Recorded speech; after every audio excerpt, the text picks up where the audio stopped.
இன்று மிக முக்கியமான ஒரு விஷயம் சம்பந்தமாக உங்களுக்கு நான் தெளிவுபடுத்தலாம் என்று நான் நினைக்கிறேன். அதாவது பல பேருக்கும் இருக்கக்கூடிய ஒரு சந்தேகம். இன்றைக்கு நாம் அதிகமாக பார்க்கிறோம். அதாவது ஜனாசா தொழுகைகளுக்கு சென்றால் மையத்தை கொண்டு வந்து வைக்கப்படுகிறது. அந்த பள்ளிவாசலுடைய இமாம் இருப்பார், அல்லது அந்த மையத்துக்கு வந்திருக்கக்கூடிய பெரும் பெரும் உலமாக்கள், உஸ்தாதுமார்கள், ஷேகுமார்கள், இப்படிப்பட்டவர்கள் எல்லாம் இருப்பார்கள். இவ்விதமான இந்த நேரத்திலே அங்கு இருக்கக்கூடியவர்கள் யாரோ ஒருவரை தேடிக்கொண்டிருப்பார். யாரை தேடுகிறார்கள் என்று பார்த்தால் அந்த இடத்திலே தேடுவார்கள், மையத்து தொழுவிப்பதற்காக மௌத்தானவருடைய மகன் அல்லது மௌத்தானவனுடைய பேரன் இருக்கிறாரா என்று தேடிக்கொண்டிருப்பார்கள். அவ்விதமாக தேடிக்கொண்டு கடைசியிலே அவர் வந்து தொழ வைப்பார். மௌத்தானவருடைய மகனோ, மௌத்தானுடைய பேரனோ, அல்லது மௌத்தானுடைய மருமகனோ, இப்படி யாராவது ஒருவர் வந்து தொழுவிப்பார். அந்த பள்ளிவாசலுடைய இமாம் இருப்பார், மற்ற பெரும் பெரும் உலமாக்கள் எல்லாம் இருப்பார். இவ்விதமான நிகழ்ச்சிகளை நீங்க அடிக்கடி நீங்க பார்க்கிறீங்க. இந்த நேரத்திலே என்னிடத்திலே பல பேர்கள் கேட்டார்கள், ஹசரத் இது என்ன, பல உலமாக்கள் இருக்கிற பொழுது, உஸ்தாதுமார்கள் இருக்கிற பொழுது, நல்ல பக்குவமான உலமாக்கள் ஆலிம்கள் இருக்கிற பொழுது, சாதாரணமாக இருக்கக்கூடிய மையத்தினுடைய சொந்தக்காரர் அல்லது மையத்தினுடைய ஒரு மகன், பேரன் என்று சொல்வதற்காக ஒரு மனிதன் வந்து தொழுவிப்பது சரியா? இப்படி பலருமே கேட்டிருக்கிறார்கள். உண்மையிலே இது ஒரு நல்ல விளங்க வேண்டிய ஒரு முக்கியமான ஒரு கேள்வி. மையத்தினுடைய சொந்தக்காரர் தான் மையத்தை தொழுவிக்க வேண்டுமா என்று கேட்டால் அப்படி ஒன்றுமே கிடையாது. மையத்தினுடைய சொந்தக்காரர்கள் தான் மையத்தை தொழுவிக்க வேண்டுமா என்று கேட்டால், மையத்துடைய சொந்தக்காரனோ, மகனோ, பேரனோ, மருமகனோ, சாட்சி பெரியம்மா மக்கள் பிள்ளைகளோ யாராவது ஒருவர் கட்டாயம் மையத்தை தொழுவிக்கணும் என்று சொல்லி எந்த விதமான மையத்துடைய விஷயத்திலே கடமை கிடையாது. இவ்விதமாக மையத்தினுடைய மக்கள், பிள்ளைகள், குடும்பத்தினர் தொழுவிப்பது என்பது அண்மையிலே வந்த ஒரு விதத்தாகத்தான் நாம் பார்க்க வேண்டியிருக்கிறது.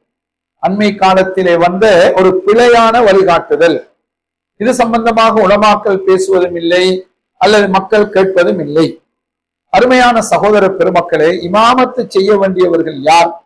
ஐங்கால தொழுகையாக இருக்கட்டும், ஜும்மா தொழுகையாக இருக்கட்டும், ஜனாசா தொழுகையாக இருக்கட்டும், அல்லது தராவீஹ் இது போன்ற தொழுகைகளாக இருக்கட்டும், இமாமத்து செய்ய தகுதியாய்ந்தவர்கள், தகுதியுள்ளவர்கள்.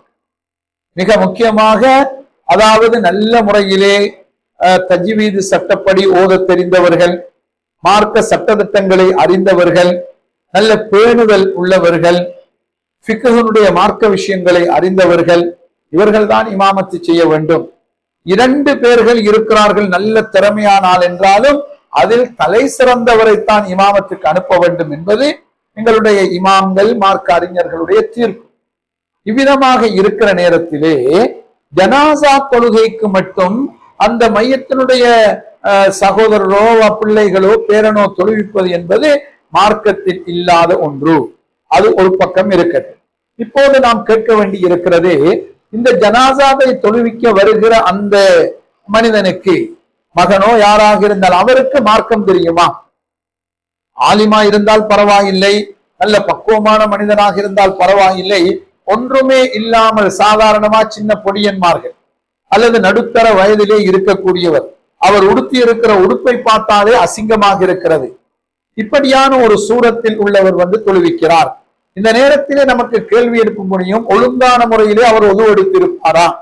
ஒழுங்கான முறையிலே துப்புரவு செஞ்சிருப்பாரா? 1க்கு 2க்கு போய் சரியான துப்புரவு செஞ்சிருப்பாரா?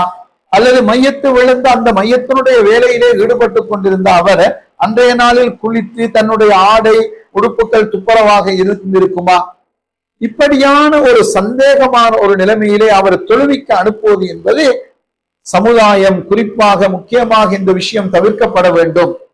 ஏனென்றால் சில நேரங்களில் அந்த ஜனாசா தொழுகைக்கு ஓத வேண்டியவைகள், அந்த முறைகள் தெரியாமல் அந்த ஜனாசா தொழுகை பாத்திலாகிவிட்டால், அந்த தொழ வைத்தவர் அதை பாத்திலாக்கி விட்டால் கடைசியில் அந்த மையத்துக்கு தொழுகையே இல்லாமல் போகும். இது மிகப்பெரிய ஒரு ஆபத்து, மிக மோசமான ஒரு நிலைமை. அது மட்டுமல்லாமல் இன்றைக்கு அதிகமாக பார்க்க முடிகிறது, இவர்களுடைய உடுப்பு துப்புரவாக இருக்குமா? பார்ப்பதற்கே அசிங்கமான சில சூரத்துகள்ல இருக்கிறது. அதனால் மிக முக்கியமாக கவனத்தில் எடுக்க வேண்டும். அதாவது மையத்தினுடைய உறவுகள் தான் தொழுவிக்க வேண்டும் என்று மார்க்கத்தில் இல்லை. நல்ல உலமாக்களை, நல்ல உங்களுக்கு தெரிந்த ஒரு ஆளும் இருக்கிறார் என்றால் அவரை முன்னுக்கு அனுப்புங்கள், அல்லது அப்படி வந்திருக்கக்கூடியவர்களில் நல்ல மனிதர்கள் இருந்தால் அவர்களை முன்னுக்கு அனுப்புங்கள். இவ்விதமாக செய்வதனால் சில நேரங்களில் தொழுகை பாத்திலாகி போய்விடும். அதே நேரத்தில் அந்த மையத்திலே தொழுகையில் ஓதுகின்ற மையத்துக்கு பாவம் மன்னிப்பு கோதக்கூடிய துவாக்கள் இவருக்கு பாடம் இருக்குமா? பாடம் இருக்க மாட்டாது. அதிகமாக இப்படியாக பல்வேறு விதமான குளறுபடிகள் இருப்பதனால் எல்லா பள்ளிகளிலுமே இதை உலமாக்கள் மக்களுக்கு சொல்ல வேண்டும். இப்படி ஒன்றும் கட்டாயம் இல்லை. நீங்கள் தொலை வைக்க வேண்டிய ஆசைப்பட வேண்டிய அவசியம் இல்லை.